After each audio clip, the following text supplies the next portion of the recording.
My husband's affair left us with a child he hid for 5 years, and while he refuses to face the mess he's made, I'm the one who chose to take her in and pick up the pieces for our broken family. My 34 female life is falling apart, and it's all thanks to my husband. We had a perfect life, both of us worked in the jobs we loved, we have a beautiful daughter, 10 female, and a healthy son, 5 male. When I was pregnant with our son, we both almost died due to complications. So before the birth and even afterwards, I didn't want to be intimate. Why would I? I almost died and my body was in pain for months afterwards, even with strong medication. I thought my husband understood because he never pushed me for lovemaking or even asked. I thought it was because he understood my pain, but apparently he was just getting it from somewhere else. A few months ago we were visited by Child Protective Services. I was terrified at first, frantically thinking of what we did wrong with our children to cause a visit. But no, as it turns out, some woman I've never met before died in a car accident leaving behind a daughter, and my husband's name was on the girl's birth certificate and he was named in the woman's will as the father. I thought it was a mistake at first, until my husband broke down and told me the truth. As it turns out, while I was suffering my pregnancy and the after effects of almost dying, my husband would go to a woman he knew at work and get it off with her. He said this as if he was doing me a favor. Well, as the CPS worker explained to us, my husband is her closest living relative that can care for her. The woman's family apparently wanted nothing to do with the poor little girl. When she asked us if we wanted to take her in, I said yes. Yes, I know this might be the true cause of all my issues, but my husband pawned that poor girl off to live with her single mother for 5 years. He doesn't get to pawn her away when she needs help. She's his responsibility, and now is ours. I told him I'll help take care of the necessary visits for wellness checks and help with whatever CPS wants us to do. All he had to do was explain everything to our children. The fact I'm saying this tells you what he did. Yes, nothing. We had to clean out a room and buy new furniture and even looked for some toys. Our children go to a private school, so I picked up some more work hours in order to be able to afford her tuition. I was the one who had to tell our extended families the big change because he didn't want to do so. I did almost all the heavy lifting. So color me shocked when his daughter finally joins our family 2 weeks ago and the first words out of our children's mouths was, "Who's that?" Yes, I was the one who had to tell our children's school, extended families, family doctors, and my workplace about my husband's affair and subsequent addition to our family. But he couldn't tell our children, being he was too ashamed to face them. So guess who was the one who had to explain that they have a sister now as I'm trying to settle the poor girl into her new home and room? And shocker, our children didn't take the news well as it was happening right in front of them. My daughter was screaming while crying, causing my son and the little girl to cry. A situation that could have been avoided if my husband just did the one thing I asked of him and explained everything to them much sooner. It's been 2 weeks of her living with us and the situation hasn't improved. My husband has not picked up the slack that comes with having a new addition to the family, so we're struggling right now to make ends meet. I feel embarrassed bringing all 3 children around for appointments and groceries because the little girl is very much obviously not mine, and I can tell people are judging our family. My daughter is much moodier and less happy and refuses to even acknowledge our newest addition to the family. Our son doesn't really understand what is going on, and it's causing even him to lash out.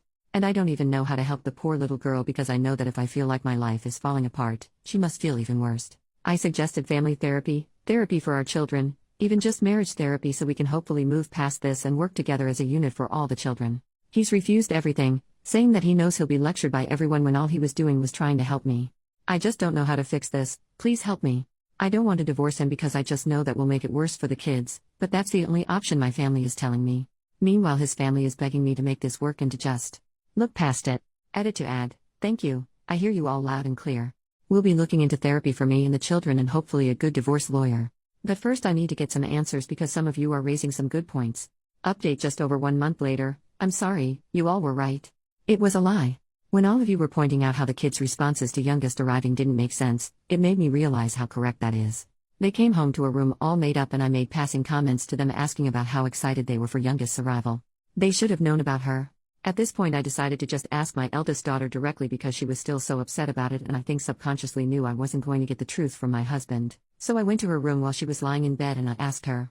I told her that I asked her father to explain to the 2 of them what was going to happen. They saw her new room. I talked about her to them, so I don't understand my eldest's reaction. So yes, it turns out husband didn't tell them and then me the truth. A surprise to no one, I am figuring out. The story he told the kids was that youngest was a daughter of one of our friends, and we felt so bad we had to take her in. Nothing about her being their half-sister or him having a daughter with another woman. Well, when she came home that day and the kids asked who she was, the pictures we were able to share of youngest, she had braids in and wore much different clothing than when she arrived. It was my response to them that ruined his little lie. This is youngest's name, your half-sister, remember? Our son was too young to really get what it meant, but our daughter did. That's why she freaked out that day, not because of the new addition to the family but because what the new addition meant. I apologize for causing her to freak out that day, for not sitting both her and her brother down for a real discussion over how they feel and to make sure their father did what he was supposed to do, and apologize for only talking to her now after she had a much-deserved reaction to it all. My daughter accepted the apology, and I asked her if that was why she was distant from the youngest. She told me that's part of it, and because word got out at her school about what the newest addition to our family going to the school meant, so now she's getting teased and picked on for having a father who cheated. It broke my heart realizing just how badly I messed up. By continuing to beg the spineless man they called a father to help them and then allowing myself to get shut down, I was essentially allowing all the kids' needs to be ignored. I told my daughter I'll sign her and her brother and sister up for therapy. Of course, the pathetic man tried to plead with me not to when I mentioned signing the kids up, but I told him to give it up already. All 3 children's lives have changed, and it will help them adjust with a professional to speak to. He's been grumbling and whining about it, but I don't care anymore. And this might cause many to be upset with me, but I'm in the process with my husband to have him transfer custody of youngest to me. I've grown to care for her, and as some comments in my last post have pointed out, once I do divorce him and leave with our kids, I don't doubt he'll treat her awfully or neglect her. He's been right on board, and it took some convincing, but his parents finally agreed to be witnesses. I got all the paperwork set up and scheduled an appointment with an attorney to help with anything else. Once that happens, I'll try to get everything I need in order to have a smoother divorce and then subsequent move to be closer to my family. Thank you to everyone for giving me a good slap in the face and helped me realize that the children and I deserve better, and I was being so gullible into thinking a man who cheats on his dying pregnant wife is deserving of any respect. New update 6 months later. How do you tell your children you're going to divorce their father? I have 3 children, an 11-year-old daughter and 2 6-year-olds, a son and daughter. Just recently, after months of court hearings, home visits, background checks, and interviews with a judge and a social service worker, I've been granted custody of my 6-year-old daughter with her biological father, my husband, giving up parental rights to me. Right now I'm looking into how a divorce will go and what I need to get any affairs in order to make the process as smooth as possible for everyone involved. The reason for the divorce is because of how he behaved when his adultery came into light.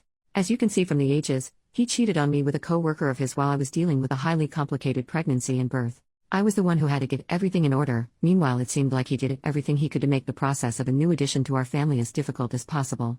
He lied to our children, refused to take all 3 children to therapy, and when I did take them he whined and complained, refused to take on extra workload to help our budget stabilize after a new addition, refused to even acknowledge the children were struggling, and even refused to take all 3 children out and about because he didn't want people to judge, but it was perfectly fine for me to go through it. Basically, it felt like I was the only one trying to repair our family and have us move forward while he made damn sure we were stuck and hurting because he refused to acknowledge that he messed up. Divorce is the only option for me at this point. I just want to know, how can I explain this to my children? I've seen how refusing to actually explain to children can hurt them. Hell, I was the one picking up the pieces from last time thanks to him. I just don't want there to be any more lashing out or fighting.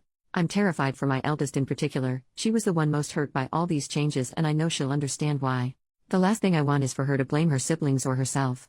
I've yet to tell anyone else my plans for divorce because I don't want it getting back to him or the kids before I'm ready. And if there is no way to make the impact easier, how can it make sure it's less damaging for them? OP has only replied to one comment. The commenter questioned parts of OP's story, more specifically why she stayed and helped take care of his affair child, and confused on the custody of affair child and the biological children. Okay, let me try to help. I'm sorry for the confusion. I discovered her existence about a year ago because her biological mother died in a car accident. It's a little confusing here and he still won't give me the why of this, but he was on her birth certificate as the father, so social services did the usual of home visits and background checks to place her with us because I refused to allow him to turn his back on her and have her struggle in the foster care system. I'm a nurse in the pediatric trauma center. I have been there as emotional support for children when they've been told about a parent's passing in accidents or we had to make the tough call to CPS for abuse cases. I do not wish for anyone to witness when a child realizes that they're an orphan or being taken away from their parents. It's why I push for us to take her in.